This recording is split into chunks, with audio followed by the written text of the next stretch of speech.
Alrighty. Looking over at the screen. Looks like the mic is working. Got audio. Camera looks okay. Alrighty. Sweet. Except for the camera seems a little bit off center. If I do that. And there we go. Now I seem a little bit more centered. Hey, Aether Drift. Thanks for joining me this afternoon. Hope you're doing well. Good to see you. It has been a little bit since I've had time to stream. Oh my gosh. My schedule has been just a touch busy. And the only reason I'm able to stream this afternoon is because I got released from drill. This was day 4 of a 4-day drill with the Army, and we got released early today, just because it's been a pretty busy 4 days, and I have to go fly tomorrow and Tuesday as well. So I was basically going to be 6 days in a row with the Army, and yeah, it's a lot between the Army and my full-time job and my per diem teaching gigs. I'm basically doing like over 2 weeks in a row, just getting all these different ducks in a row, with teaching stuff with my new full-time job and new hire requirements. And so it's been it's been exhausting, and I have to make sure I get enough hours in so I have a little bit of extra money, because my wife and I and my son, we're going back to California. We're going back to California to visit family and friends at the end of the month for like 5 days, because I have my 20-year high school reunion. Yeah, trying to take breaks. It's hard to maintain time. And so luckily on Wednesday I have during the day off, but I work a night shift. So during the day I've got to get some things done around the house and get some exercise in. But 20-year high school reunion, looking forward to it. Get to go see. We'll be there for like 5 full days, so we'll have the reunion. Which will be good to reconnect with a whole bunch of people. I keep up with a lot of them on Facebook, and but also see a bunch of my friends and spend some time with the family. So it'll be really good. Really looking forward to it, and just have a little bit of a vacation, because this month and last month have just been stupid busy, and October is less busy, and then finally November is when all the extra work that I'm having to do right now settles down. So, been missing streaming and making content and stuff. Haven't been able to do any of the podcasts as much as I would like. Just the nature of the beast, real life requirements, having jobs, and being a husband and a father. So it is what it is. But yeah. Tomorrow night, the plan is still to do the Pathfinders podcast. Nazareth and I have been trying to find when our schedules will align to make it work, and we are still planning on it and should be able to do the Pathfinders podcast tomorrow evening, to do the August monthly reports, which were pretty substantial monthly reports. So if you haven't read those already, I highly recommend reading them on your own, as well as joining Nazareth and I as we do our read through like we usually do. We'll be putting a lot of very interesting context to talk about with those monthly reports, and a lot of very interesting stuff going on over at CIG leading up to CitizenCon. And we'll be talking about a few other things from the news and recent developments over the last 4 weeks or so. Getting caught up on that sort of stuff. So that'll be fun. So tune in for that if you've got time. Otherwise, it'll be up on the YouTube later. But today we're going to be just checking out some lore. I've been wanting to do this and go through the August Galactapedia update for a couple of weeks now. Just been way too busy, and when I have had time to stream in the last 3 weeks, I've just wanted to play Starfield. And as much as I love Star Citizen's lore, Starfield has some really good lore and a lot of really great backstory, and it's been really difficult for me to get some momentum going with that game, because I just keep on getting distracted by finding all these little stories and locations and little things to find and read. Some people are just speeding through the game, and I'm like, there's so much to see and do. But yeah, let's. Oh, and before we really get into it, of course, this is I'm here with the lords of lore themselves. We've got Paul over my right shoulder, and then Algarid from Infrarunners in the middle, and then Jail, who the three of them are basically the pioneers of the Lore Citizen podcast that Paul does, and so I not memorialized, because they're not dead, but I made them part of the RP for this show, in that like I'm a you know uh sophomore junior year at university, learning about the lore in or the history of the Star Citizen universe at some university in the Retor system, and they're up on the wall in the library where I'm reading the latest updates from the Galactapedia and in the TAC system. So that's why I have this behind me. So let's go ahead and get into the window where I had the Galactapedia up and the star map. Oh, and of course, have to give a big thank you to anyone who's watching right now and anyone who will be watching later.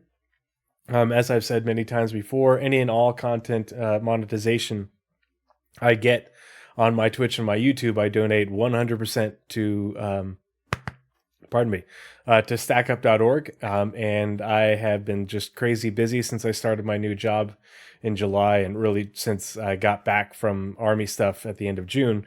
And so I've gotten I got a payout in June and a payout in July or August. Yeah, payout in June and in August, I think it was, from Twitch, due to the subs and people watching the streams, and dealing with the ads. And I just want to say thank you to everyone who has been a member of the community and has come and hung out when we've done the podcasts, and offered your insights and opinions, and joined my Discord and been a part of the conversation there.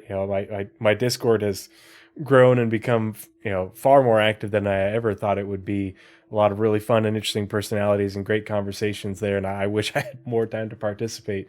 But after making the donations from those two payouts to stackup.org, I take the money that's paid out to me and I donate it in a lump sum to stackup.org, and I round up to the next highest $50. So the total from the two payouts was like 113, 115 bucks.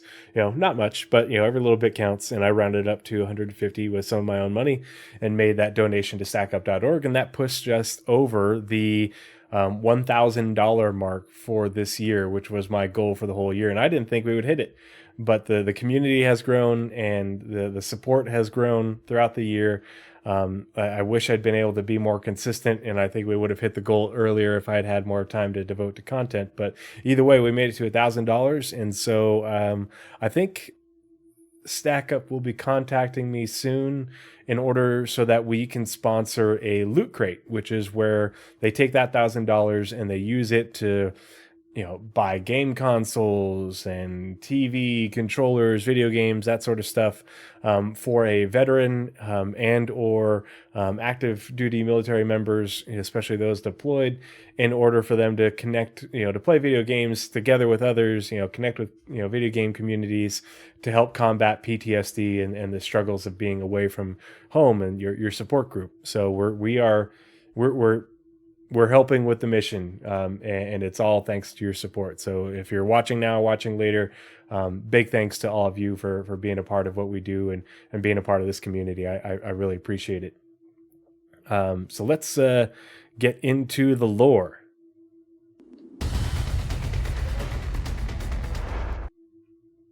Alrighty, so we have the Galactapedia update for August 2023. Oh, and look, they've got it right up here and up here. And so the Galactapedia is in lore. It's basically this the Library of Alexandria, essentially, for the Star Citizen universe on this space station that humanity built, but it's like a repository of information contributed by not only humanity, but also the Xi'an, the Banu, technically even the Tavaran, for the information that we have about the universe, whether it's locations, figures, groups, flora and fauna, all sorts of stuff goes into the Ark, and it's basically how in game we will be interacting with the lore. There is the Galactapedia itself is an app that's in development right now for Squadron 42. There's a Squadron 42 specific version based off what's in the game, and so when we get the new Mobiglass ported over from Squadron 42 into the main branch for SC, one of the features will be the new apps that are a part of that, like the Galactapedia, as well as the new star map, that sort of stuff. So I'm really looking forward to having that in game. But in the meantime, you can access the Galactapedia via the Robert Space Industries website under apps. And here's the Galactapedia, and it has all sorts of articles. And what they do is every month they add more things to the Galactapedia from the lore. A lot of it is things that we have had from different articles in the past, especially with star systems, but they also add new things in order to flesh out the universe. Aether Drift says, do you think there could be the possibility of writing your own app for the Mobiglass? I don't know. I mean, that would be something that would be really cool, to do in the future, to be able to customize that. The hard part is with Star Citizen being an online environment. How would that work? I don't know if it will be something in the Mobiglass. I definitely see having apps as part of things for Game Glass. I could totally see authoring things for that via Game Glass. I just don't know if in-game apps will be a possibility, given that it's modding for a live environment is very tricky. So who knows? We'll see. But we've got a bunch of articles this month. Well, for August. The full-length article is on the Akari Krei Treaty, which is the sort of peace accords between humanity and the Xi'an Empire, which the Imperator did not sign. It was done by the elected Senate, the Senate, essentially, for the UEE. This is back during the Xi'an UEE Cold War, and during the Meser era. And then we've got short articles on the Oya system, and it looks like some Xi'an systems, and then the Tohil system. Oh man, 3 whole systems. That's a lot. Usually it's 2, but sometimes they'll do 3. So it looks like we've got a lot of locations to explore, as well as a few individuals. Cool. So let's get into the treaty first. And this treaty is a big deal. So the Akari Krei treaty, I'm guessing that's how it's pronounced. I always just wing it. The Akari Krei Treaty is a ratified agreement between Terra and the Xi'an Empire. So it was that brought about the unofficial end of the Xi'an Human Cold War, standard Earth year 2530 through 2793. And for reference, it is 2953 in the Star Citizen universe right now. So it's been 130 years, I think, by math. Hey, Grim07, hope you're doing well. Thanks for joining me. Thanks for coming and saying hi. Doing good. Just been super busy, so I haven't had a chance to stream in forever and trying to get caught up on some lore content today. It was a bit of a coin toss. I was like, do I do the lore? Do I play more Starfield? And I was like, I can play Starfield later. It's been weeks and I really need to get caught up on the lore. Saw that you, so if you're watching now or watching later, Starjump just updated their image. They posted it on Twitter and in their Discord, but it's all the ships in Star Citizen, all on one great big image, and to scale. So I have that. I keep it saved on my computer, and it's all up to date now. So check that out. Make sure you save it on your computer. It's pretty cool to look at to appreciate the scale.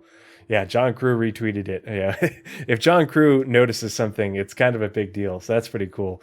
But yeah, I saw that pop up, and it's been a while since someone had done that. So it was good to see it updated, and I really like seeing it done with all of your images from the shipyard. Updated again for SitCon. Shimpasta07, good to see you. Hope you're doing well. Thanks for joining me, guys. I appreciate it. So yeah, the Akari Treaty was brokered by the senator of Terra and it was a. Can I post a link? Yeah, sure. I'm actually on Twitter right now, so let's see. Search star jump. Whoop. I think it was via the org. Here we go. And I want to share, copy link. Bingo. So this is what it looks like. How cool is that? And I love that you guys broke it up. You've got these borders in here to help break it up by manufacturer. That was super clutch. It just it makes my OCD stupid happy seeing that. But yeah, I didn't even see the link to upvote it. Okay, cool. Yeah, so make sure you go and give an upvote to these guys on the community hub for this. It's a really good resource, especially if you're sharing it with other people outside of the Star Citizen community. A lot of us, obviously are very familiar with the ships of Star Citizen, but it's really cool because everything is to scale. It is the full, Grim, while I've got you here, is the full, like high def version on the community hub? Or how do you get the full high def version? Somebody shared it with me, so I had it elsewhere. But Kedron, thanks for joining me. Good to see you. Good to see you first time chat. But yeah, make sure you give these guys an upvote. I'm logged in, so I can do that. Upvoted. Boom. There it is. Okay. So Terrence Akari, and so the treaty between the Xi'an and the UE was brokered in 2789 by the senator of Terra, Terrence Akari, and Xi'an Emperor Krei. Due to the political instability of the late Mezzer era, Standard Earth year 2546 through 2792, negotiations for this treaty were conducted in secret on the Tohill. It should be in the Tohill system on undeveloped world Tohill 3. That's why we're going to be looking at Tohill as part of the rest of the Galactapedia update. The holiday Armistice Day, created in celebration of the war's end, is held annually in the UEE on the 29th of May, which is part of the reason that it's celebrated in that same period as Invictus Launch Week, along with that. So in the latter years of the Mezzer era, the UEE and the Xi'an Empire had been on the brink of war for over 2 centuries, and public sentiment on both sides was strongly in favor of ending the conflict. Planetary systems that bordered the two empires were kept under constant military surveillance, draining funding that was desperately needed in other areas. Major houses within the Xi'an Empire had lodged protests against sending their youth to face uncertain fates against the hostile enemy, and with the threat of Vandal attacks becoming a large concern, humans began to doubt the Mezzer regime's continued use of the Xi'an as the cause of all the UE's problems. Additionally, Linton Mezzer XI was an unpopular ruler. He had left his father's brutal policies in place instead of undoing them as he had promised his supporters before his Standard Earth year 2781 coup, and his habit of swift and deadly retaliation had lost him most of his allies in the Senate and the military. Conditions were ripe for the opening of a road to peace. Hey, Grim, since you're here, sorry to step away. Someone was at the door. Thanks for posting the link. Is there a different link for if you click on the on this, does this get you the full high def version, like that you could zoom in on, or do you guys have a better link for that or a better way to get that besides the Twitter post? And if you have that link, feel free to drop it in chat just so people can see the full image. Or I didn't know if that's the full image on the community hub. Someone shared it in my Discord. That's how I saw it. So that's how I got it. But obviously, it's a pretty detailed image. Senator Terence Akari of Terra and Emperor Tuang Se-Kre of the Xi'an Empire first began exchanging communications in Standard Earth year 2775. The senator had long held an interest in Xi'an culture and utilized his political status to pull strings and pass questions along to the Xi'an government when he came up against a cultural concept he didn't understand. To his surprise, the emperor himself began responding to his missives. Cray recognized the opportunity for what it was, a chance to... it is the 4K version. I have an 8K version. Oh my gosh, that I need to figure out where to post. But I will DM you, and you can share however you like to your community. Awesome, sweet, thanks, dude. I really appreciate it. Yeah, super good image. Giant 8K version. Awesome. Here, let's take a look at this real quick. Downloading.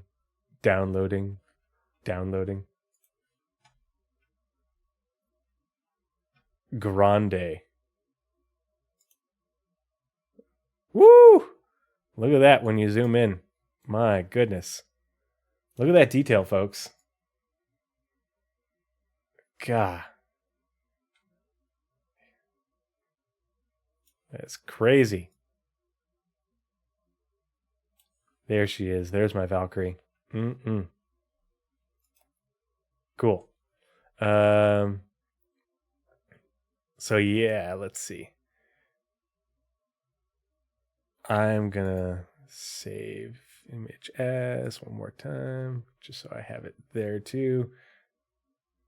Yeah, look at the resolution on that. Very cool. So yeah, if you are in my Discord, feel free to ping me. I will post it up in my Discord as well. And then I think I reshared the Twitter post, but if not, I'll reshare it here in a second. RSI Spectrum was a 10 megabyte limit, so I couldn't put the 8K version up there. Oh man, 10 megabytes. That's nothing. Yeah, of course. Happy to share. Let's see.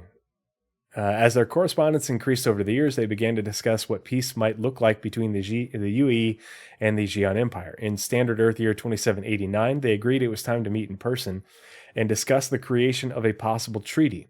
After weeks of deliberation on the project, they chose the Tohil system as the location due to its lack of military presence and position on the border of both empires. While Emperor Cray made his way there with the aid of his government, Akari had to escape the notice of his, or risk being arrested and thrown into an Empire's Light Conversion Center. Oh gosh, that sounds creepy. Ooh, they even have an image for it. For collaborating with an alien power. He enlisted the help of Terra's advocacy section chief Nathan Warwick, who put Akari into contact with a group of smugglers that regularly transported anti-Mezar activists between Bremen and Tohil through the unclaimed Nix system. Aetherdrift, I got your DM. I will send that to you momentarily. Here. Nope, that's not what I want. Ooh. Dang it.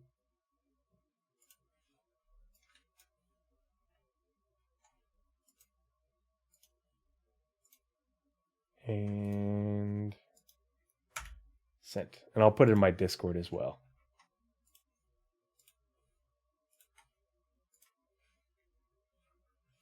Let's grab the link to that. Copy link.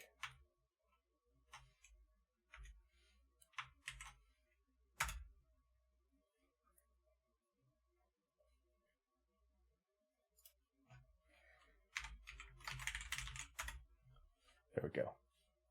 Okay. Alrighty. And let's see. Back to the tree. Let's see. Where was I? Here we go. It was a risky undertaking.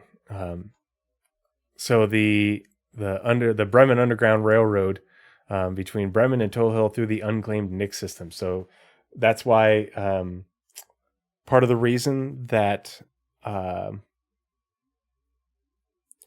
Levski on Nix is the way that it is, with the sort of activists on there and the sort of anti-UE, anti-government people there, is because it used to be a stopping point for the Underground Railroad for smuggling anti-Mezar activists out of the UAE. They would go through Nix.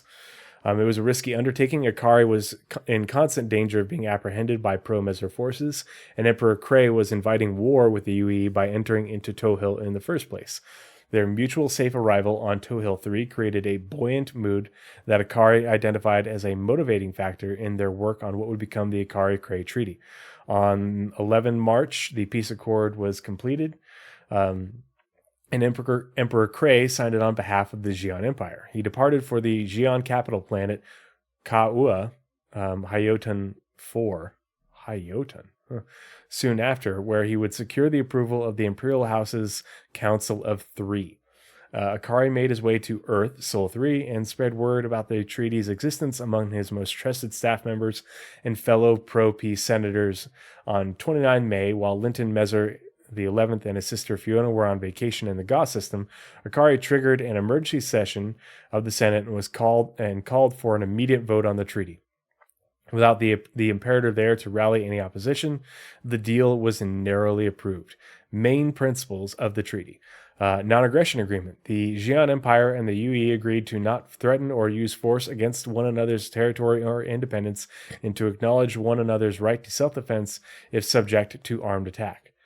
Border security. Each side promised to respect one another's territory and to not cross their respective borders without permission. The Peri Line. The Xi'an Empire and the UE agreed to withdraw their military forces from the Peri Line. Political refugees. Oh, that probably should have been its own bullet. The Xi'an Empire agreed that they would accept human refugees from the UAE, and Terra agreed to provide resources to aid in their care. Status of Terra. If leadership in the UAE rejected the terms of the treaty, the peace agreement would stand between Terra and the Xi'an Empire. Duration of terms. The terms of the agreement were to remain in place indefinitely unless any terms were broken or in the event of a change in the structure of the UAE or Xi'an governments. Impact. Historians credit Linton Mezar X's refusal to ratify the Akari Treaty as the moment the Mezars fully lost their grip on the UAE. Although the Imperator declined to sign the accord when it arrived at his desk, the Xi'an Empire withdrew its military forces from the Peri Line as promised, demonstrating the hollowness of the Mezar regime's assertion that they were the only thing standing between the people and a Xi'an invasion. This, coupled with the regime's inability to arrest Akari, who had gone into hiding, fueled public perception of Linton Mezar XI as an incompetent ruler. People who had previously felt that standing against the Imperator would be too risky took the plunge and joined up, swelling the ranks of the anti-Mezar movement.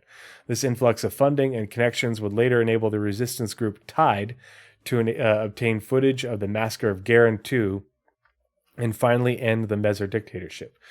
So Tide obtained the footage of the massacre of Garen II, which is where a pro-Mezar corporation that was, I think, either owned and or led by a family member, like a cousin or something like that, terraformed a planet, Garen II, that had sentient life on it. And developing life forms, basically an extinction level event created by humanity and genocide.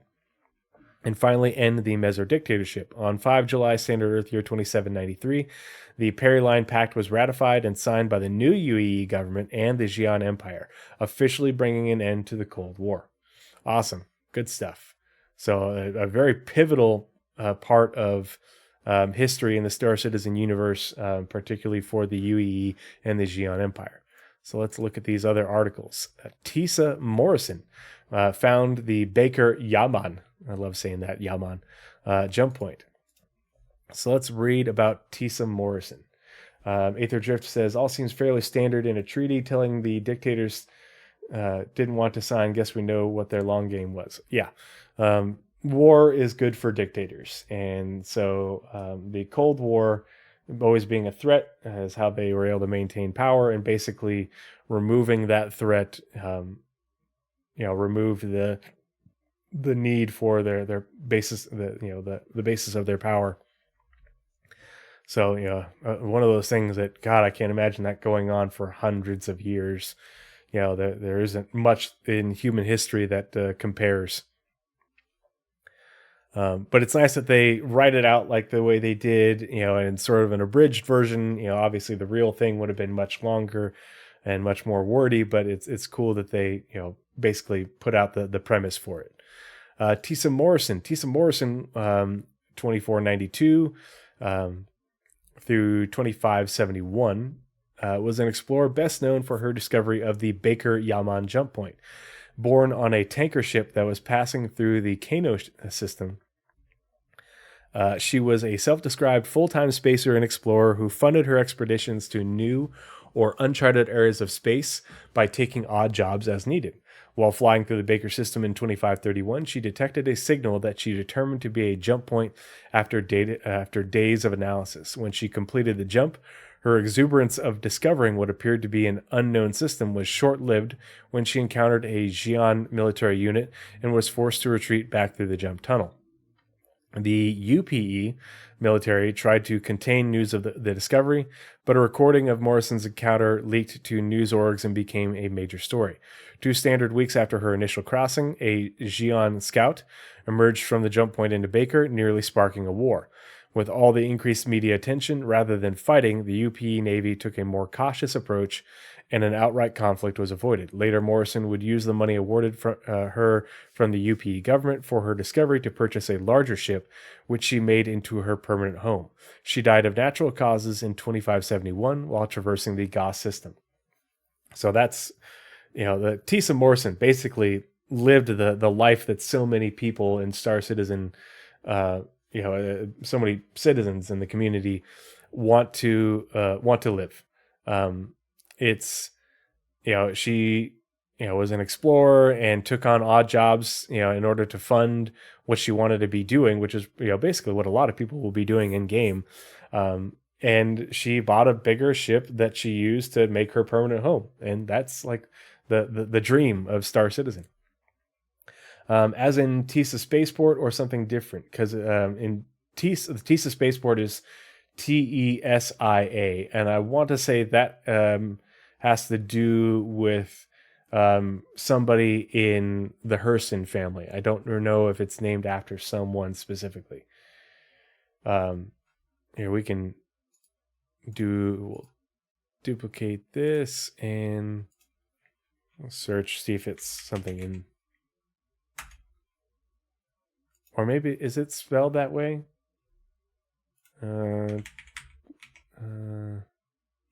Spaceport Star Citizen. Oh, TS. Okay.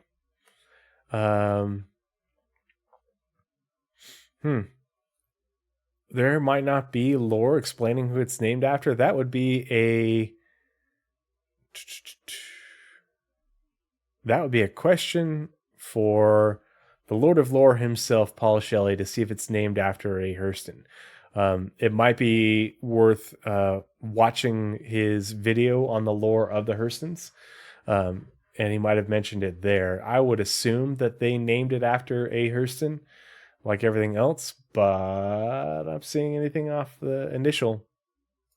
So, and it would be kind of weird if they named it after an explorer. So, don't know.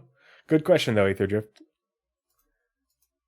So she found the Baker Yaman jump point, and we, in a previous episode of Lore Eagles Gameplay, we looked at those systems. And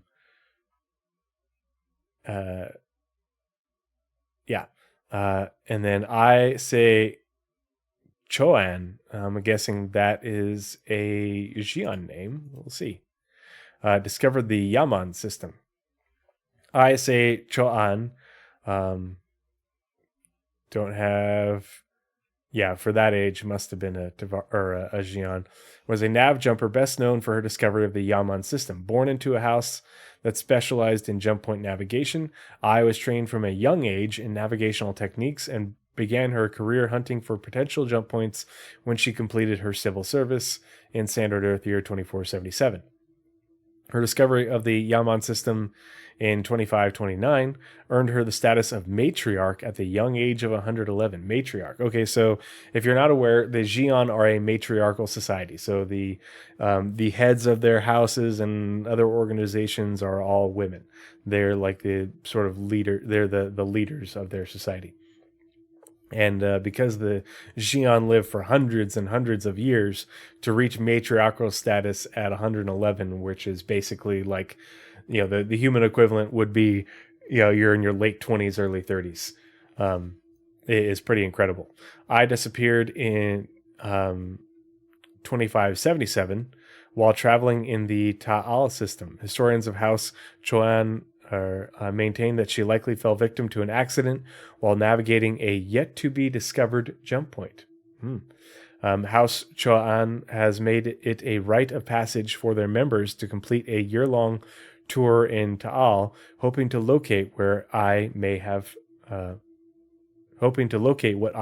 found. So this right here, this little article, is one of those things, these little tidbits that they throw in there. And maybe it'll mean something in the game once we eventually get to those systems. Maybe it won't. But the fact that this is in there, they've dropped other things in the lore like this of things that you might go looking for as part of things that have gone missing. The sort of unsolved mysteries of Star Citizen. This was one of those ones where I'm going to have to link this to Paul, because Paul will routinely do lore videos on stuff like this. The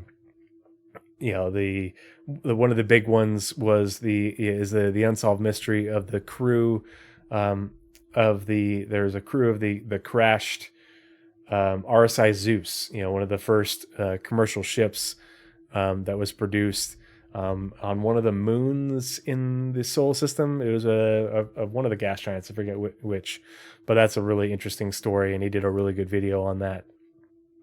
But things like that, there's a lot of interesting instances of hey, these are things that have gone missing, that are a big part of the history of the universe, and people are going to want to go looking for it. And you're going to be in a star system, and it's maybe there are going to be clues that when they build the star system that you can use in order to find, but it's going to be hard to find these clues, and eventually they'll lead you to an area and you'll have to do lots of scanning. But in order to find those clues, they might be based off of reputation, so you have to work your way up to it. And this is sort of like almost the to me, this is what the end game of exploration is. It's not just about finding jump points or finding a new system, because those aren't going to happen very often. Even with the tools that CIG has built, I don't think they're going to be adding in undiscovered systems all that often. But it will be progressing your career as an explorer, going out and scanning things, and doing scanning missions, to map different areas of space, and update maps and such like that, or to find things that have gone missing, things that are less important. That'll be what gets you the reputation, I think, in order to connect with these organizations like this Xi'an house, in order for them to give you the clues to start you on your journey to find this sort of thing. And it's things that they can put in game, make it really difficult to find or almost impossible, without having these clues to get you started in the right, get you going in the right direction. But to me, these are the little lore tidbits that really make the idea of exploration that much more interesting, rather than just finding things that are, undiscovered. The whole new planets and new life, et cetera, et cetera. But pretty cool lore. MyArk07, good to see you. Hope you're doing well. Thanks for joining me this evening. Well, evening for you. It's almost 3 o'clock my time, out here in the mountain west of the United States. MyArk, where are you coming? Where do you hail from? I'm in mountain time. I'm in Idaho. So let's take a look at the Oya, I'm guessing is how it's said. a UE system with Xi'an influence. So we'll read about the Oya system and then we'll pull it up on the Ark Starmap. The Oya system is a planetary system in the UEE that consists of a G-type main sequence star, 3 terrestrial planets, and 1 planetoid. In standard Earth year 2566, it was discovered by test pilots for House Atak during their preliminary flight of a cargo ship prototype. The Empire ordered the construction of a colony on the 3rd planet from the star, which had a naturally occurring nitrogen-oxygen atmosphere and favorable climate conditions.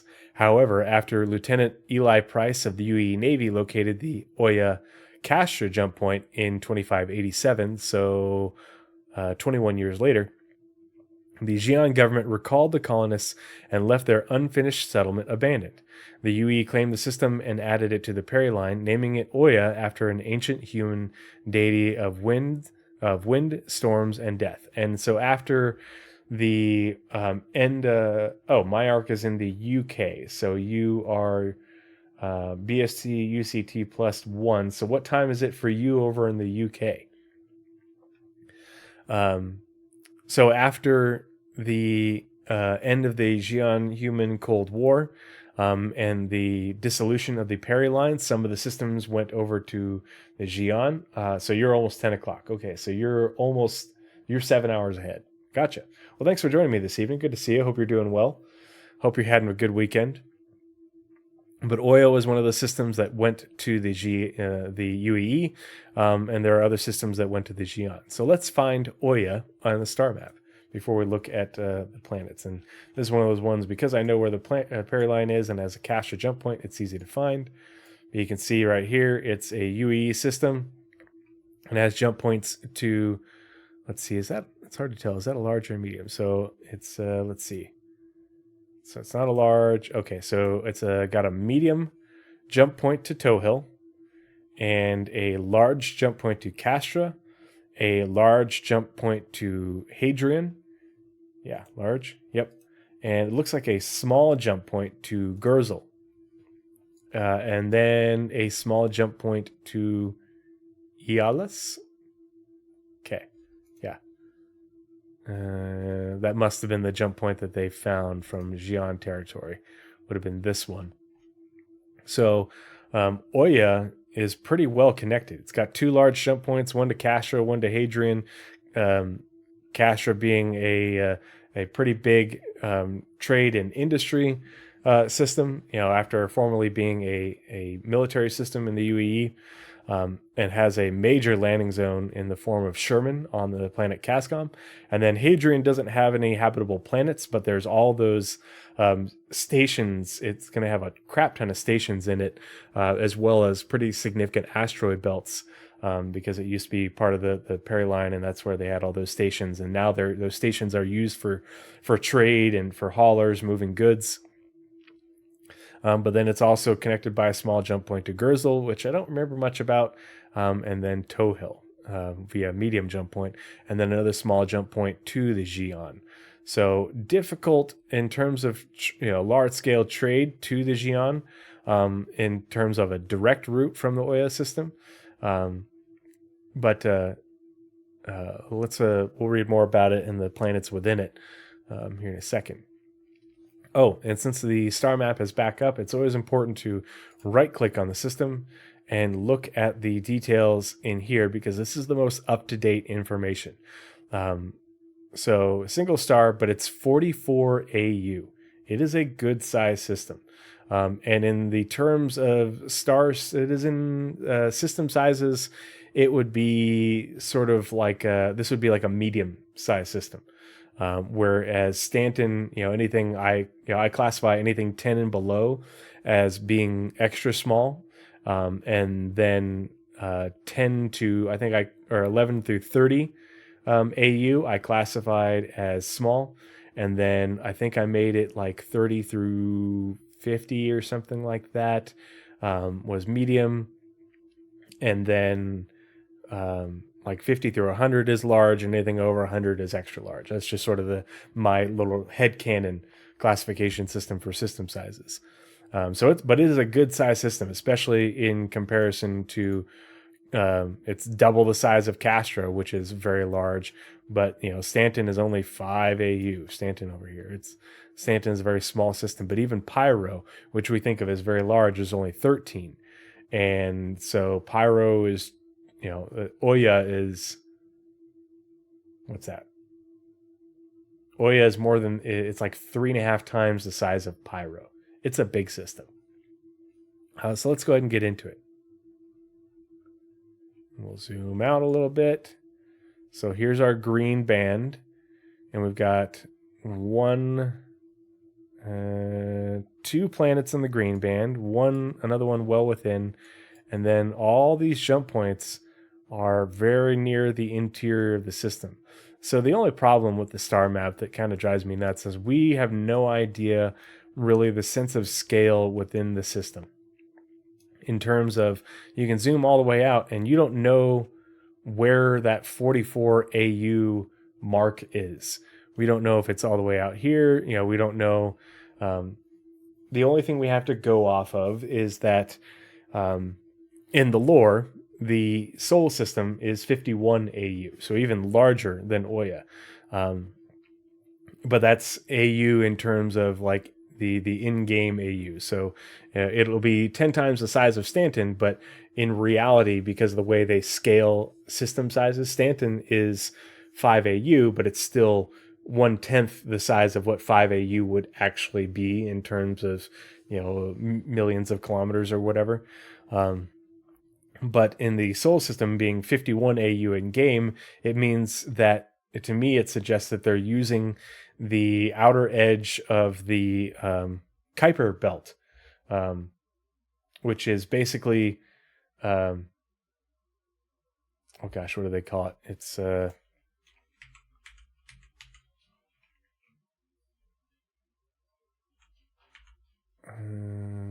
There's the Kuiper belt, but it's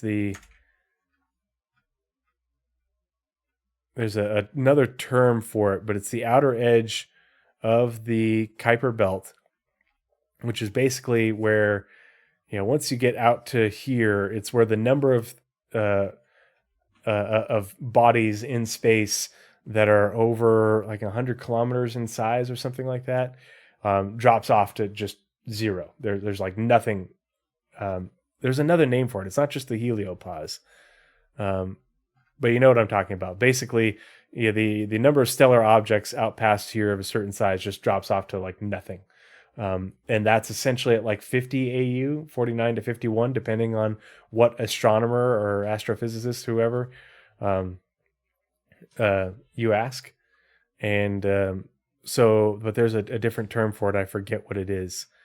There we go. So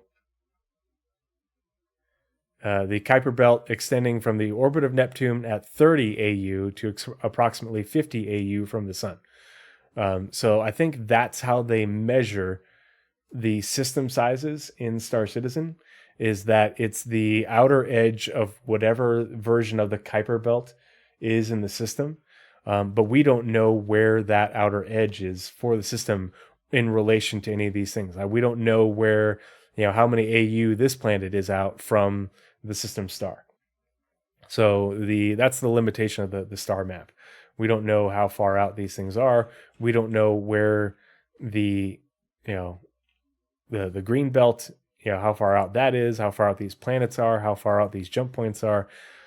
So we don't really know where these things are. But it could also mean one thing that does sort of make a little bit confusing is, okay, how difficult and how long will travel times be in Star Citizen? Because we don't know, we don't know exactly how far out these things are without doing a whole bunch of routing. It's a very sort of cumbersome system to figure out how to get to things. But you can use the routes thing in order to find out how long it would take you, how many AU you'd have to travel in system from jump point to get from one location to another, a planet to another. And that's the best way to sort of estimate like how far you'd have to travel for different things. But it's interesting because so often the majority of the jump points are in the interior of the system. And these are the ones that we've found. So it would be very difficult to scan the outer reaches of large systems like this because they're so far from the jump points.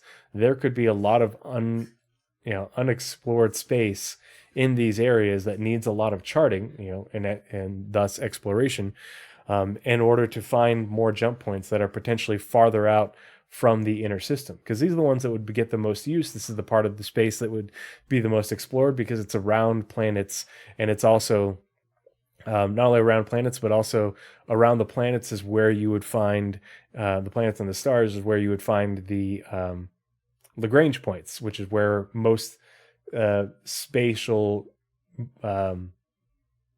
things like stations would be constructed, and also where you'd have things like gases collecting and asteroids for mining.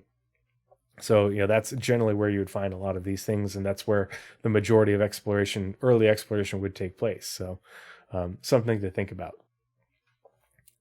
So let's read more about the Oya system. Oya 1, technically geologically active.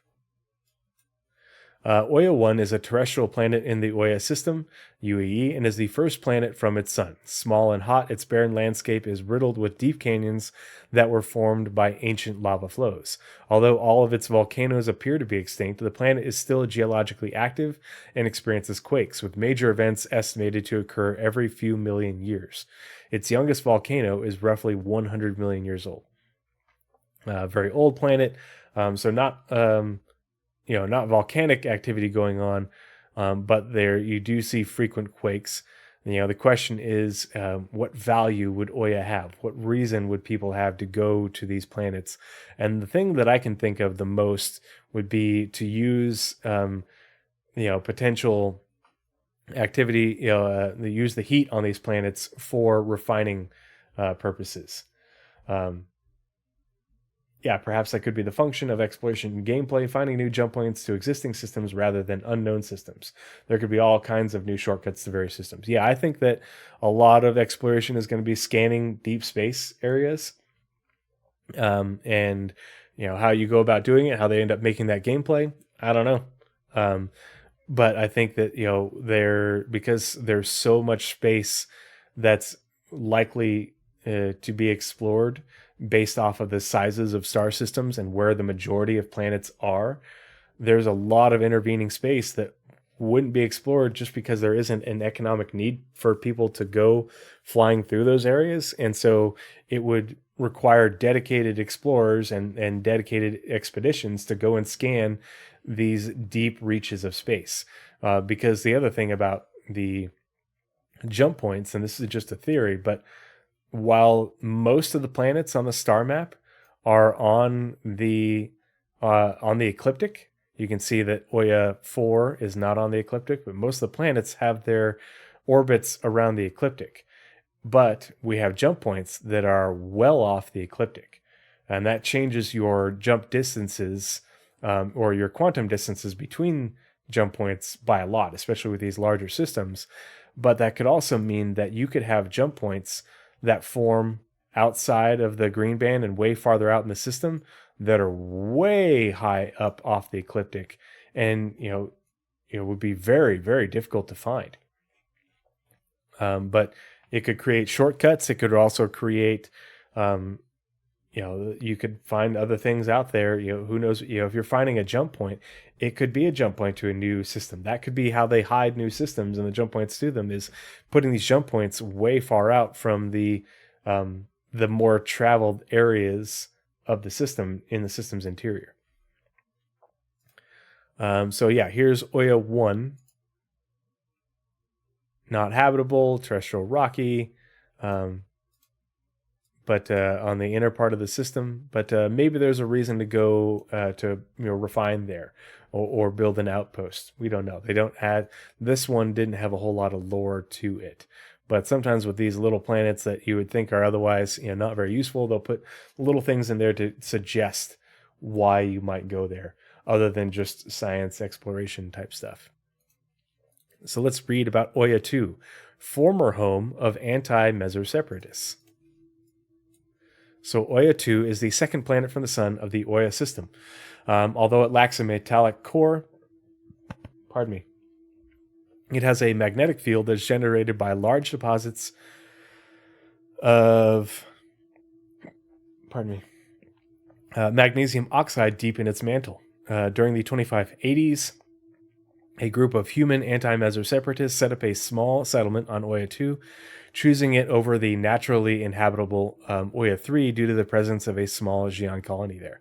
They were able to remain undetected by the Xi'an colonists until 2587, when the UE Navy located the Oya Kasha jump point while trying to track down the separatists who had been conducting raids in the Kasha system when they were low on supplies. Xi'an colonists who witnessed the UAE Navy ships attacking and killing their own people reported to the Xi'an government that there seemed to be elements within the UAE that rejected Messer leadership.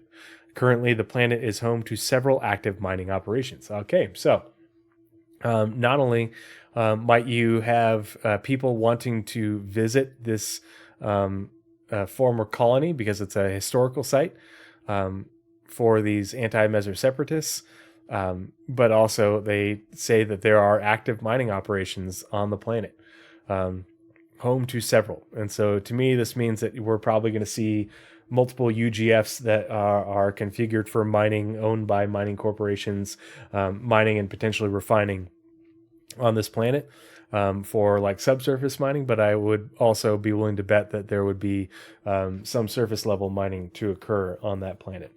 And so Oya 2, also in the green belt. Don't know if it's a terraforming candidate, but you can see that not far from the Oya Kasha jump point, necessarily speaking, or Oya to Gurzel. But potentially some good mining there, as well as mining opportunities, whether that is ship-based or on foot or by ground vehicle. So good stuff regarding Oya 2. Also, potentially a location to bring historians to, or people who are interested in history. Maybe a bit of a tourist destination to visit that former separatist colony there.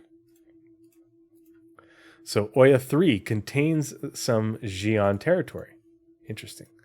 Oya 3 is a terrestrial planet in the Oya system and is the third world from its sun, with a temperate climate and naturally occurring nitrogen-oxygen atmosphere. It was identified as a prime colony world by the Xi'an Empire after its 2566 discovery. A small settlement was established there that same year. However, the Xi'an government recalled the inhabitants in 2587 when the UE located the Oya Kasha jump point.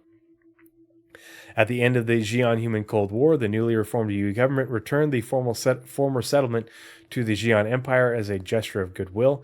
It is the only sovereign alien territory contained within the UE.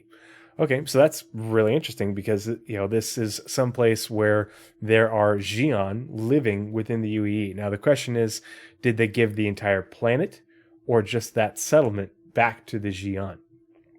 That's the question, because if it's just that settlement, okay, well then there's plenty of space left on that planet for humans and human settlements.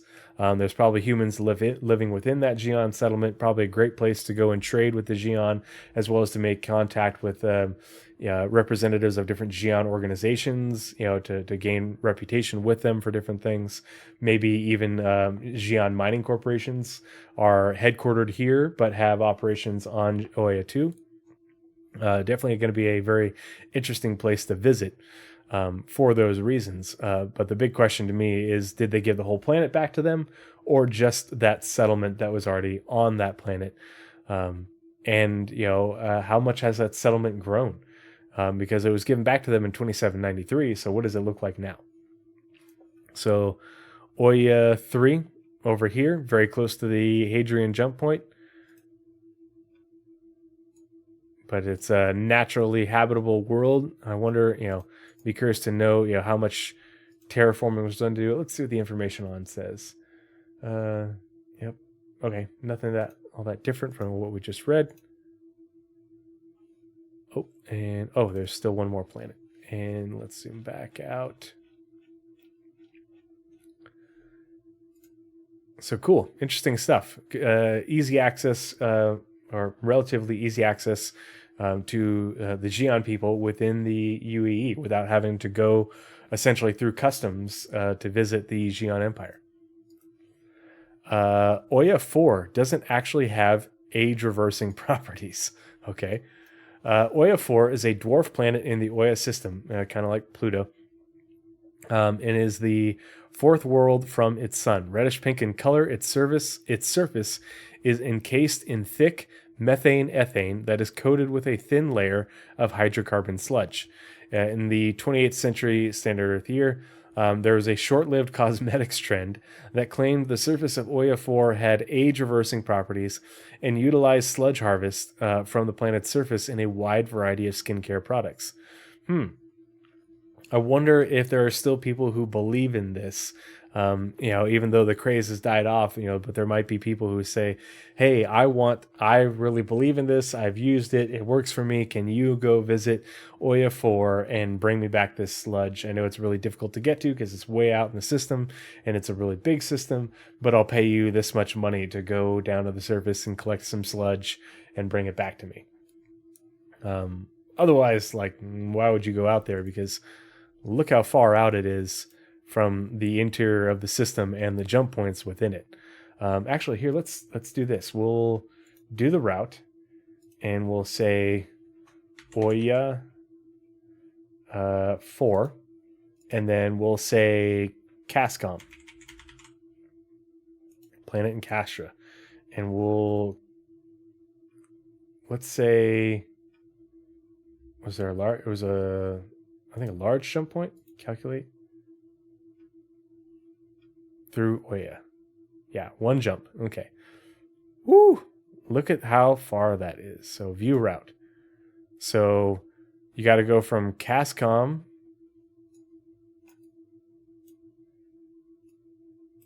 to the Castra Oya jump point. It's across the system, and it's almost 41 AU. So it's on the opposite side of the system. So that's interesting because Castra is 22 AU, and it would seem that potentially, I think it's 22 AU, something like that. So this is where it gets difficult to scale how big the system is based off of where do they draw the line. But so it's 41 AU just to get from Cascom, where the city of Sherman is in the landing zone, to Oya, or the Castra Oya jump point. Then you have to go through the jump point, and then you go from that jump point, and you have to go basically from the center. Okay, so that's what's interesting about this, is because the Oya system, what I say it was, 44 AU. So apparently they are measuring it based off essentially the outermost stellar body. And in this case, apparently it's Oya 4 is the outermost stellar body, or where they reach the limit of the size of the system, because the jump point is just off the pretty interior right here. And so that would be the star. Here's the jump point, and it's just over 44 AU. So they measure it to the outermost thing. The question is, we don't know if it's always going to be this outermost orbit for every system or some. So that's the difficult part to figure out. But that's 80 something AU. That's a long trek to go get some dang sludge. So it'll be interesting to see if they add anything else to Oya 4 or give people other reasons to go to someplace that is that far out. So let's exit that route, get back to the display. And I think that is it for the Oya system. Yep. So the Thus-Ung system, where the Xi'an Human Cold War began. So let's pull that up. We'll close Oya. The Thus-Ung system is a planetary system in the Xi'an Empire consisting of a G-type main sequence star, 3 terrestrial planets, 1 gas giant, 1 dwarf planet, and 1 asteroid belt. Discovered in 2483 by a scanning drone operated by the Xi'an Service. They're governmental body. The system was primarily used by the Xi'an government as a testbed for experimental terraforming technology. So, by a scanning drone. This makes me think of the. Here, we're going to duplicate this.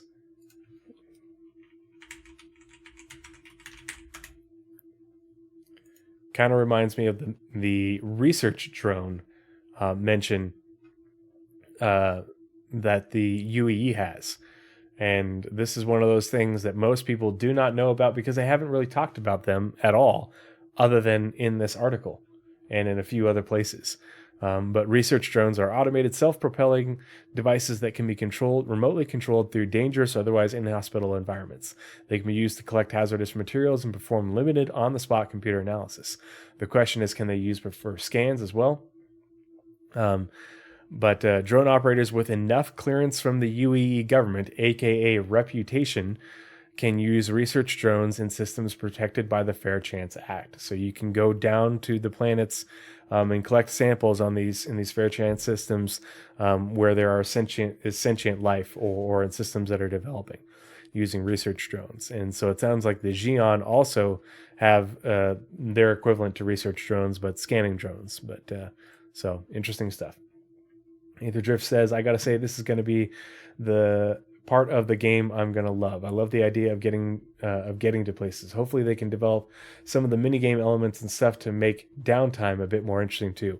I think a lot of that too is, not only going to be, maintaining your ship and doing things in order to sort of, it's kind of like the macro version of mining where you're trying to keep it in the green, where if whether you're the engineer, or the pilot, or doing both on a smaller ship, you're going to be trying to use those systems along with your piloting ability in order to, get whatever the green is for you, whether it's the most fuel efficient or the fastest, or be able to make the longest jumps without having to come out of quantum and cool down.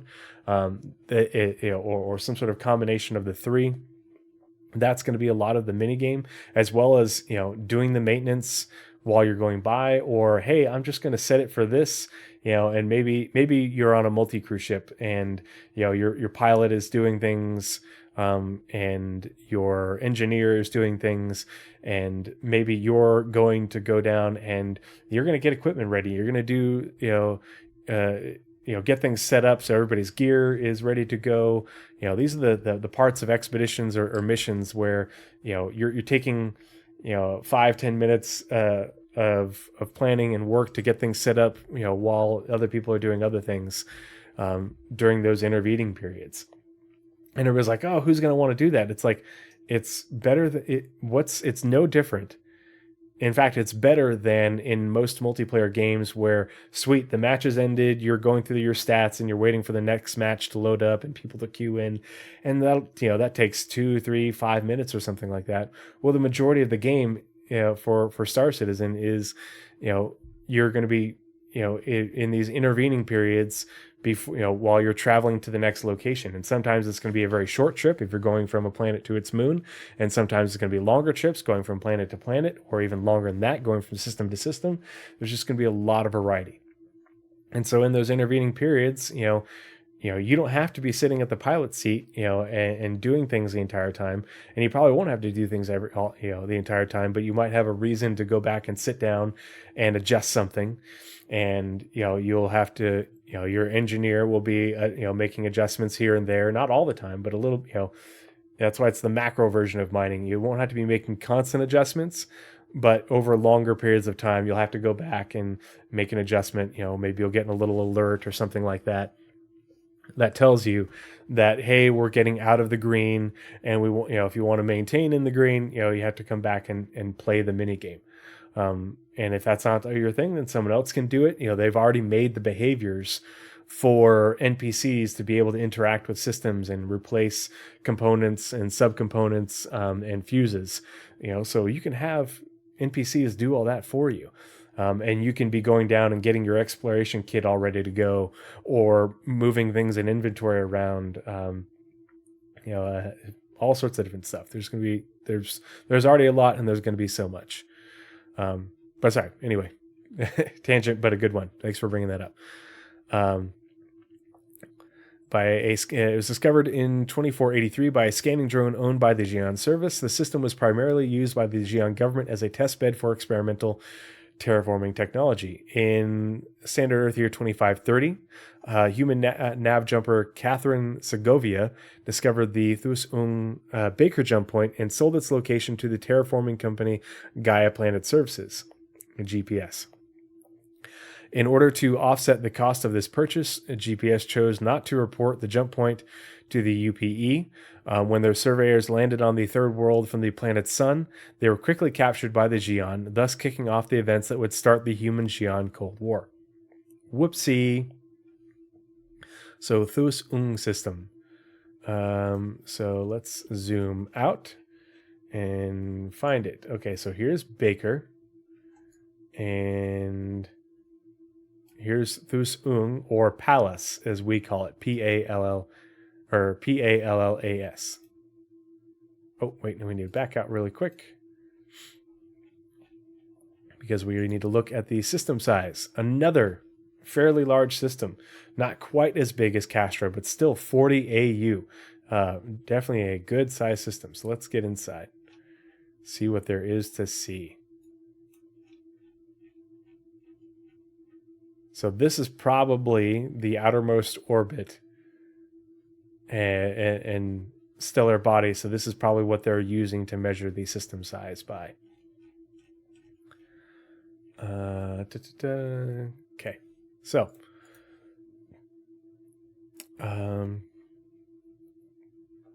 Thus-Ung 1 mining tech. Pardon me, testbed. Excuse me. Oh, I forgot to bring some water.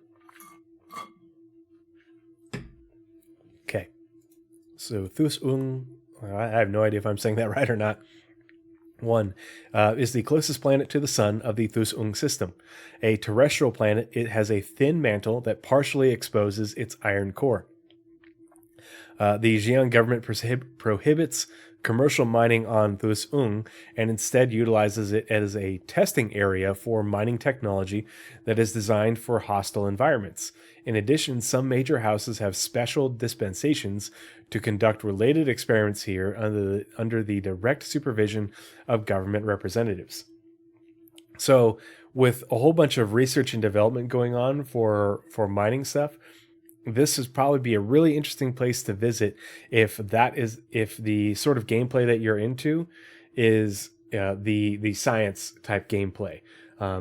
And I imagine that there's going to be more science gameplay in the future. Testing systems. The age-old MISC Endeavor super collider and for the workshop type stuff. That sort of gameplay. Is probably what will be something that you can engage in here, as well as these people with the Xi'an here with their research and development into high risk mining technology, and whatever other related experiments there are going, will probably have special needs for specific materials and minerals and devices brought to them for their experiments. And so this could be some pretty lucrative trading and hauling, either hauling contracts to bring them things, for their particular supplies, or going, retrieval contracts. You develop enough reputation with them and they say, oh, okay, we trust you now, but we need this for this experiment. Can you go retrieve X amount of this or one of these special units or something like that? And you'll have to go and go retrieve it, whether it's someplace where you just go and buy the thing and bring it back to them, or some other quest line where you have to go and retrieve it from somebody and just bring it back, or there's a way to get it by other means. That's the kind of gameplay that comes out of locations like this. Potentially there could be mining technology from humanity that could be shared with them that you could bring to them. So it'll be interesting to see how that all plays out. Let's see. Sorry, quick message.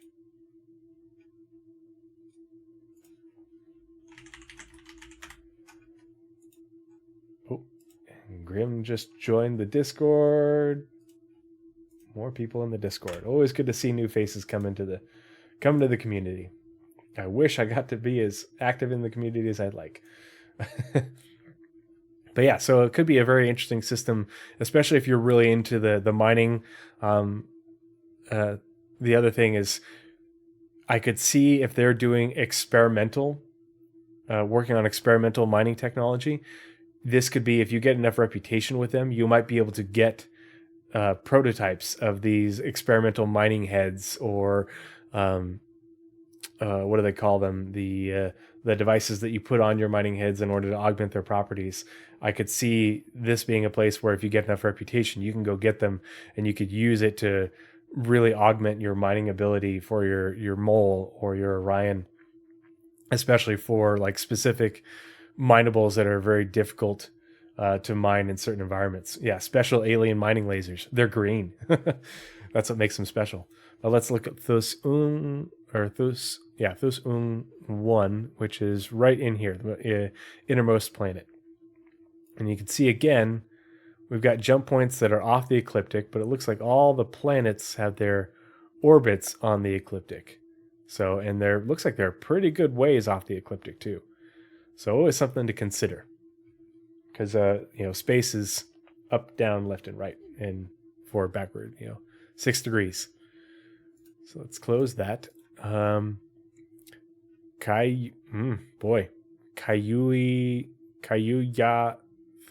recurrent subject of Untold Tales. So Untold Tales, that's what I was talking about with the lore that Paul does, Astropub does, where he talks about the Untold Tales, because this is one of those ones where they, things that have gone missing, and mysteries of the universe, and the real exploration out there, trying to find these things. Kayuyathan, however you say that, which is Thosong 2, is the second planet from the sun of the Thosong system. Blanketed in a thick, high-pressure atmosphere of sulfur dioxide, Kayuyathan's surface is extremely dangerous, and the Xi'an government appears to have left the world alone. However, multiple human witnesses claim to have seen bright flashes just underneath the cloud layer. While none of their accounts have so far been confirmed, this mysterious activity has been a recurring subject on the Spectrum show Untold Tales. Interesting. That would be another thing worth investigating. The surface is extremely dangerous, but witnesses have seen bright flashes just underneath the cloud layer. So that would be one of those things where, going to explore and scan, would be super dangerous, and your ship could be damaged, you could become stranded, or destroyed and killed. But one of those things where, in order to get down to the surface, or to be able to send a probe down to the surface or something like that, you'd have to go through this long exploration chain of getting enough reputation with this group and that group to ultimately get the things that you need to be able to go down there and either explore the surface or send some sort of research drone down to the surface. Who knows? But that's how I interpret the gameplay related to this sort of location, and why it's special and unique. I'm gonna have to remember these and send them over to Paul, because he usually does these universes, the unsolved mysteries or whatever of the Star Citizen universe, usually in October, kind of around Halloween, because oftentimes they're kind of spooky. So, but that is this Palace 2, which is right here, this planet. So just inside the green zone. So Set Keith, site of the fateful first encounter between Xi'an and humans. Sakith, which is Thosong 3, is a terrestrial planet in the Thosong system and is a third world from its sun. Soon after its standard Earth year 2483 discovery, the Xi'an government designated it as a testbed for new terraforming and geohacking. Not sure what geohacking is. practice of altering the environment of an already habitable planet. Oh, it comes right up to the Galactapedia entry. It's different from terraforming in that it is done upon planets and moons that already have established atmospheres and environments. It can also refer to modifications done on a smaller scale and primarily to alter a world's weather system. The Xi'an Empire utilizes the planets of this for... Okay, cool. So it's when, it's already a habitable planet or already has an atmosphere and we're just altering it a little bit, maybe making it more habitable or more optimal. So, interesting. When human terraforming company Gaia Planet Services dispatched a survey team to the planet without oversight from the UPE government, they were taken into custody by the military, where they were held. The Xi'an military, where they were held captive until the UPE agreed to reveal the extent of their territory and the locations of all their systems. This was the first encounter between human and Xi'an, and historians credit tensions arising from this incident as one of the primary causes of the human-Xi'an Cold War from 2530 to 2793. So Thus Ung 3, Sakith, is right here. Let's get in and take a look at it. Looks like it's probably going to be naturally habitable or fairly naturally habitable, but they use it for testing technology. So this is another one of these things where this whole system is where it's basically a research and development system. And that's kind of how the Xi'an work, in that they will devote entire planets and even entire systems to a specific thing. And in this case, the Thus Ung or Palace system seems to be devoted entirely towards research and development for technologies, whether it's mining technology or terraforming technology. This place is a hotbed of research and development on significant, technology related to space. So if you're going to be going down the research path in Star Citizen, going to be an interesting place to go, especially if you want to develop your reputation with the Xi'an Empire and the Xi'an peoples. But also, they're going to have not only are they going to need sort of general supplies, but they'll also probably need very specific equipment that will be very difficult to get. So this is sort of one of those things where I think of it as like a high tier system for not only developing your reputation with the Xi'an, but also in your hauling and trading specifically with the Xi'an for bringing them very specific materials and equipment and supplies for their research and development operations here. But we'll also have to read about this asteroid belt and see what goes on here. Because you could even have a mission where you have to go out to this asteroid belt and test out this mining tech that they're developing on Thosung 2. So let's see. Untapped belt. Holy moly, look at that name. And it's an untapped belt. Very interesting. Okay. So the Huichui Hayao, gosh, I have no idea if I'm saying that right. The asteroid belt in the Thusung system, I'm getting all tongue twisted. Thusung Belt Alpha is an asteroid belt in the Thusung system. It is rich in valuable mineral resources. Catherine Segovia cited its presence as a primary motivating factor in her decision to sell the location of the Thusung Baker jump point to terraforming organization Gaia Planet Services. However, the company's plans to mine the belt were halted when they inadvertently made first contact with the Xi'an Empire. So it is very rich in valuable mineral resources. But in order to mine it legally, you're probably going to have pretty significant reputation with the Xi'an. And I'd be willing to bet that because this is such a important system to the Xi'an due to all the research and development that goes on there, I bet you it's very well patrolled through here. And so illegal mining operations would be very risky. But in order to get a legal, to legally get a mining claim or to be able to get a contract to mine a claim for the Xi'an here in their system, you're going to have reputation with them. Otherwise, it would be essentially locked out to you. But because it's such rich in lasers, I bet you the payout from mining these systems, for mining this belt for the Xi'an would probably be pretty substantial. Now, there is always going to be freelance mining, but it's, freelance mining is you're going to have to pay for access to a claim or have to have a claim yourself in order to freelance mine and then go sell the minerals or refine them and then sell those refined minerals. A lot of mining is going to be mining under contract, just like just like hauling is going to be mostly hauling under contract. It's not going to be just buy, move, and sell.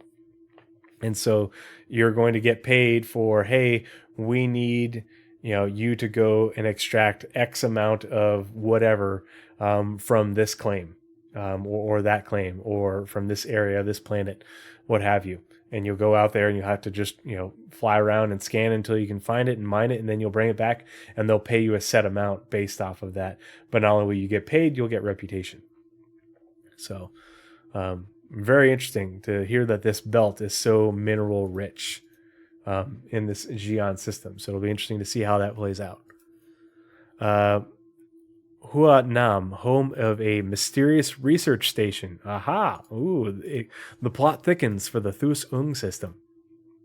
Aether Drift says, yep, that would definitely bankroll my exploration activities. Better find a pretty young Xi'an lady to cozy up to at a bar somewhere.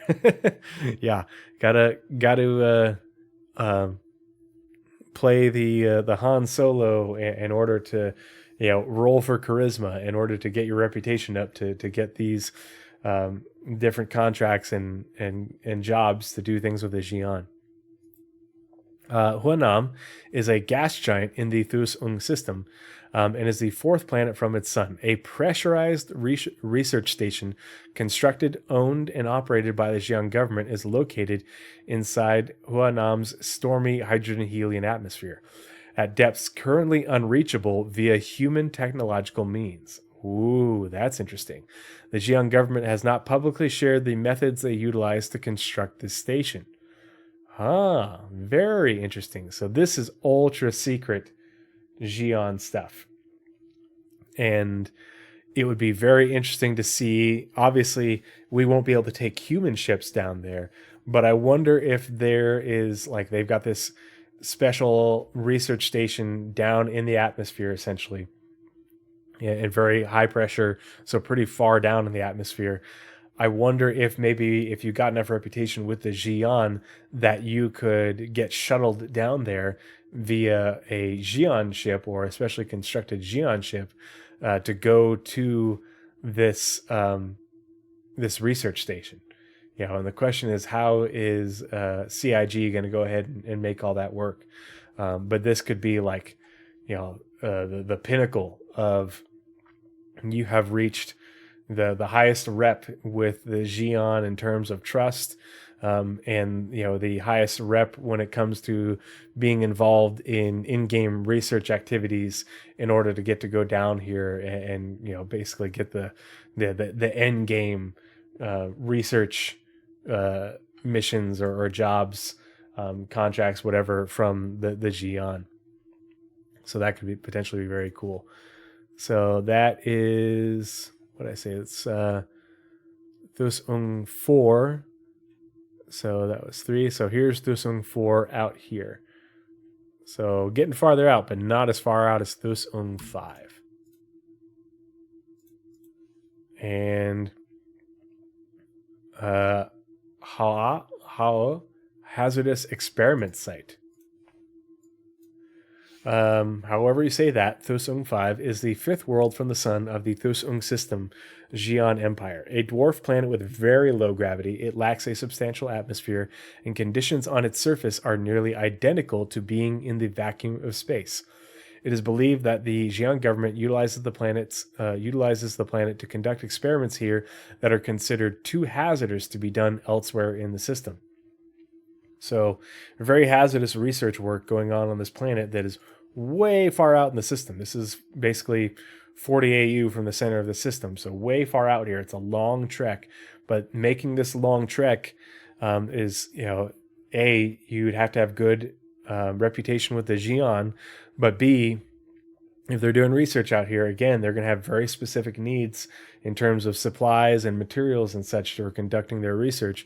And so you're going to have be very high up in your reputation with the Xi'an to get the contracts to bring whatever it is they need out here.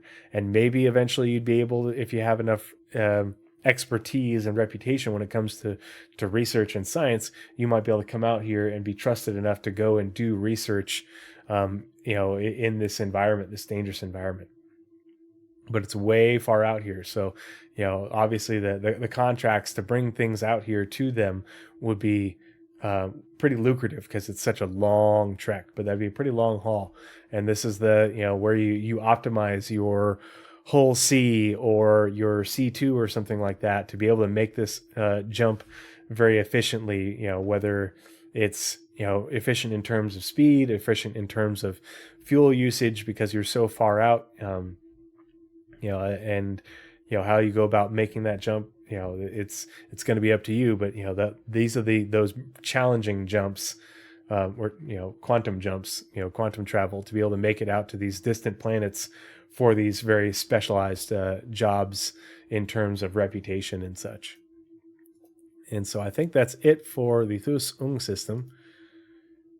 Yep, now we're going to look at Tohill. So we'll close that. And we'll back out of the Thus-Ung system, and Tohill is going to be to the west. Over here, Tohill. And so Tohill is interesting because it is connected by a large jump point to the Nix system. But it's also connected to Oya, which we also read about. But it also connects via large jump point to Virtus, or La Uo, I'm not sure how to say that, which is a Xi'an system. And so it's one of the few large jump points that we have to Xi'an systems. So potentially a good route for trade in large scale with large ships. And I have to pee really bad, and I'm going to grab some water. So I'll be back in just a minute. Hold on tight, folks.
Alrighty.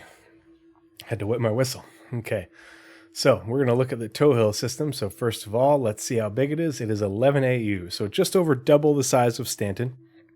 A little bit smaller than Pyro, and I think it's the same size as Nix. Yep, they're both 11 AU. All right. So the Tohill system. The Tohill system is a planetary system in the UAE that consists of a K-type main sequence star, 2 terrestrial planets, a mesoplanet, and a super Earth. Discovered in 2716 by smugglers Oisha Suen and Adia Firmino. Pardon me. It was added to the Perry line in 2719 when the UE Navy located a jump point to the system from Oya. Named Tow Hill after an ancient human war deity, it became a popular smuggling route after the UAE relocated its military forces to the Castra system. In 2789, Senator Terence Akari of Terra 3 and Emperor Tuang Sekre, Emperor Kray, met on Tow Hill 3 in secret and negotiated the first peace treaty between humans and Xi'an.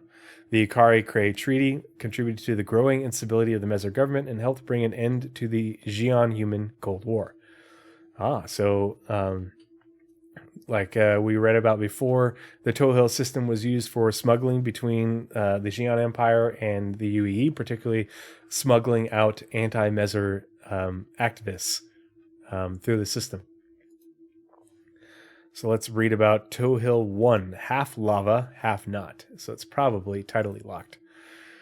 Tow Hill 1 is the innermost planet of the Tow Hill system, UEE, and is tidally locked to its sun. Close proximity to the star has turned the day side of Tow Hill 1 into an ocean of lava. Surveys indicate that the molten rock extends deep within the planet, nearly reaching its core. As it stretches near the solar terminator, the lava becomes increasingly sluggish until it eventually solidifies. So interesting to go look at. I'm not sure if there's going to be much reason to go visit the planet other than for science exploration type stuff. Potentially research. Maybe because it is tidally locked, there could be a reason to establish like refining operations there due to the lava and the heat. Don't know. But let's get into the Tow Hill system. You can see Tow Hill 1 very close to the star. Very close. So this one is interesting too, because if we want it back in. So based off of what we're looking at from the other systems, the size of the system is measured by its outermost stellar body, being, this planet here, Tow Hill 4. And we said it was 11 AU. But here we have the jump point to Xi'an space way, way, way far out and way below the ecliptic. So if you were smuggling through here, that's potentially a very long trek. We'll have to do a route thing in here. Actually, let's do it right now while I'm thinking about it. So let's say we're coming from Levski. Ooh, why did I do that? In Nix, and we're going to go to why does it keep deleting it?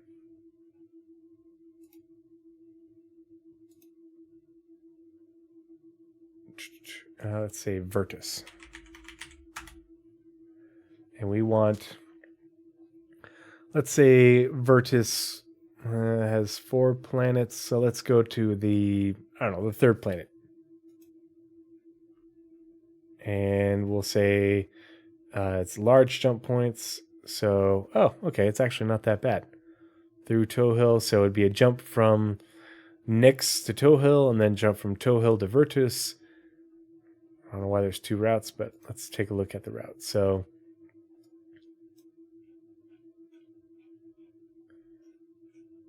here's that's interesting. It doesn't give you the distance from Delmar to the next Tow Hill jump point. It just starts it right there. Okay, so it's 11 AU. Oh, that's interesting. Okay, so we said that Tow Hill was 11 AU. In this instance, it's 11 AU from the next jump point right here. And let's say it's on the same line as the center of the system to the Tow Hill La Uo Virtus, the Tow Hill Virtus jump point, which is way down here, but it's way below Very interesting. I'm not sure how they calculate or figure the size of this system. Because of that distance. I don't know. Confusing. And then it's another 12 AU through that jump point to Virtus 3. Okay. Let's go back. And we'll exit route. And go back to display. And we're in the Toe Hill system. Okay, cool. All right, so let's read about Toe Hill 2, Smuggler Hideout. Toe Hill 2 is a planet in the Toe Hill system, UEE, and is the second world from its sun. A mesoplanet, its mantle has been stripped away over many millennia due to intense solar winds. During the Meso era, 2546 through 2792, smugglers would sometimes hide in the shadow of Toe Hill 2 if they came too close to being caught by government agents. It is rumored that there were at one point dozens of smuggler drops hidden away on the planet's surface, some of which still remain in active use. Very interesting. So this might be one of those things where if you get enough reputation within the smuggler community within the game, you might be told about these smuggler drops, and you might be instructed to smuggle things to those drops via the in the Toe Hill system, and you might be given the location or landmarks to the location in order to find them, and that might be some very challenging smuggling work in order to avoid UE patrols and then make it to Toe Hill 2 to make these drop-offs. And smuggling is essentially hauling jobs, but you're hauling to a location, usually, and hauling illicit goods. So it's basically a hauling contract, but instead of, in this case, hauling it to the end user or end client, you're hauling it to a smuggler's drop where you would drop it off and another smuggler would pick it up. And apparently they're still in use. And who knows? I mean, you might be able to go and explore that planet and find some of these, drops and find, things that are, were left behind. Could be interesting. Let's see. So Toe Hill 3, Cradle of the Kari Kray Treaty. So here's Toe Hill 2, just inside the green band. And then here's Toe Hill 3 right over here. So Toe Hill 3 is a planet in the Toe Hill system and is the third world from its sun, naturally habitable. It is an ocean world that supports massive botanical biomasses that sit atop the water and create floating islands. Ah, yeah, I remember reading about this. Smugglers frequently utilized Toe Hill 3 as a hideout and drop spot throughout the later years of the Meso era. In 2789, Senator Terence Akari of Terra and Emperor Kray of the Xi'an Empire chose Toe Hill 3 as their meeting spot to negotiate what would become the first peace treaty between humans and the Xi'an. And as far as I remember, there are settlements now on these floating islands in Toe Hill.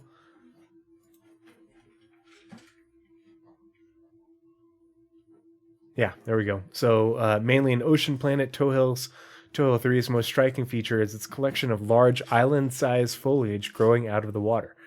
The incredible biomasses are so strong and sturdy that landing zones have been built into the trees. It'll be interesting to see how CIG accomplishes this, or if it gets retconned. But landing on those, biomasses that are, basically a floating island made out of plants would be really cool. Talk about something really interesting to see and visit. Especially if we can go under the water and explore under the biomass under the water. Pardon me. Yeah, sounds like a Waterworld version of Kashyyyk. Yeah, no, you're not wrong there. Could be very interesting to visit. So yeah, there's Toe Hill 3. So it says here that it's habitable, but then here it is not. So typos, but I'm going to go with what the Galactapedia says is the most current source of information. All right, and so that was Toe Hill 3. Toe Hill Belt Alpha, dangerous territory. Oh, really? Why is that? Towhill Belt Alpha is an asteroid belt in the Towhill system, dense with asteroids.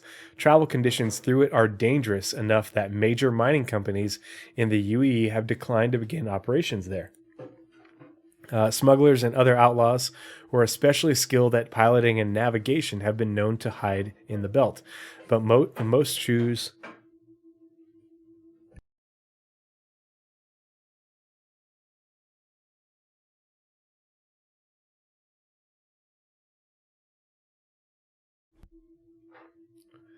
Uh, but most choose not to risk their ships and lives and given a wide berth. So that might be interesting to to visit this belt, because it could be it could be that it is very rich in minerals, and it could be very lucrative, while also being very dangerous. So it's one of those things where the if large major mining corporations don't begin operations in this belt, it might be worthwhile for people with smaller mining ships to go in there, just because it's a challenge navigating the belt. Maybe the velocities of the asteroids with it and how densely packed they are. You have to be on the move and constantly moving about. This is where multi-crew mining comes into play, because somebody's going to have to watch your radar and keep an eye out for asteroids that are coming towards you while you're mining an asteroid. And there it could also be a great spot if you're but you could go mine here because you could free mine. You wouldn't have to make a claim. You probably wouldn't be able to probably wouldn't have to make a claim here, and you could just go mine to get the minerals you want and sell them. And your cost of business would be any repairs if bad things happened, as well as your fuel, versus having to pay for the claim or anything. So it could be a worthwhile mining spot, although dangerous, but a good place for smaller mining vessels versus bringing your big, slow, lumbering Orion. It might be a whole lot better for your prospectors and moles, by comparison. And then, of course, if you're looking to escape the law, and you're smuggling through the system, you could take your chances with, running through the belt, in order to lose your tail and escape bounty hunters or UEE agents. So, Towhill Belt Alpha is this guy out here in the system. So pretty far out, in relation to the size of the system. But then here's Towhill 4. So let's read about Towhill 4, which will be the last article. Towhill 4 is a planet in the Towhill system and is the fourth world from its sun, a massive super-Earth. Towhill 4 exerts a strong gravitational pull that attracts frequent meteor and comet strikes. Deep craters pockmark its surface, some of which were utilized by anti-Meso revolutionaries during the final years of the Meso era, as clandestine transfer spots for political refugees fleeing to safety. So there might be historical locations to go visit, might still be good places to do some smuggling there, potentially a good spot to do some astronomical research in terms of looking at meteors and comet strikes and tracking those through the planet. It could be a number of different reasons to visit that planet, but due to it not being habitable, it might be a good place, due to the risk, to establish your own little smuggler's outpost, or to hide things potentially. If you're able to protect that outpost, where you don't want other people finding them. So Toho is definitely an interesting system. Will be interesting to visit it. But let's see. Let's get back to the main screen.